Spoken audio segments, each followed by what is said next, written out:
రాష్ట్ర వ్యాప్తంగా అందరి చూపు గాజువాక వైపే ఉంది. దీనికి ప్రధాన కారణం ఇక్కడి నుంచి జనసేన అధినేత పవన్ కళ్యాణ్ పోటీ చేయడం అందరి దృష్టి పడింది.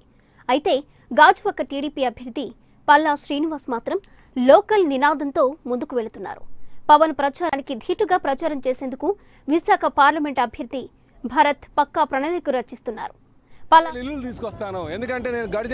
పవన్ కళ్యాణ్ పోటీ చేసిన విజయం మాదేనంటూ ధీమా వ్యక్తం చేస్తున్న పల్లా శ్రీనివాస్ తో మా ప్రతినిధి వాసు ఫేస్ టు ఫేస్.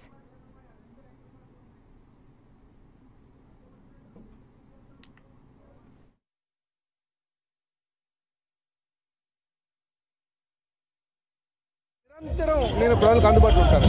నేను గత 5 సంవత్సరాలుగా చాలా 30,000 ఇల్లులు తీసుకొస్తాను. ఎందుకంటే నేను గడిచిన 5 సంవత్సరాలుగా చూస్తే ఇప్పుడు ఎక్కువ మంది ఇల్లులు కోసం వస్తున్నారు. సో నేను 30,000 హౌసెస్ 30,000 ఇల్లులు నేను తీసుకొస్తానని చెప్పేసి డాకాబద్ధంగా చెప్తున్నాను. అలాగే నేను తెచ్చినటువంటి జీవోస్ ఏవైతున్నాయో అవి పూర్తి స్థాయి ఇప్పటికే కొంత ఇంప్లిమెంట్ చేస్తాం, ఇంకా కొంతమందికి ఇంప్లిమెంట్ కాలే కొన్ని పరిస్థితుల్లో అవి పూర్తి స్థాయి ఇంప్లిమెంట్ చేస్తాను. అలాగే నిరంతరం నేను ప్రజలకు అందుబాటులో ఉంటాను. నేను గత 5 సంవత్సరాలుగా చాలా కాపాడుకుంటూ ఎటువంటి అన్యాయం జరగకుండా అందరికీ ధర్మబద్ధంగా చేసుకొచ్చాం. ఇప్పుడు మళ్ళీ ఇంకోళ్ళకి వస్తే మళ్ళీ ఇది చంద్రవిందం అయిపోతుంది. అందుకనే నేను అన్నది ఏంటంటే ఓటు వృధా చేసుకోవద్దు, నాకు ఇవ్వండి, నేను మీకు అందుబాటులో ఉంటాను. గత 5 సంవత్సరాలకు ఎలా కాపాడానో ఇంకా రాబోయే 5 సంవత్సరాలు కూడా కాపాడుతానని చెప్పేసి తెలియజేస్తాను. 8 to 8 మార్నింగ్ 8 నుంచి రాత్రి 8 గంటల వరకు నేను అందరికీ అందుబాటులో ఉన్నాను.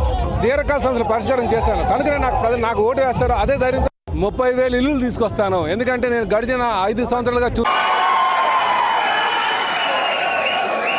సమస్యలు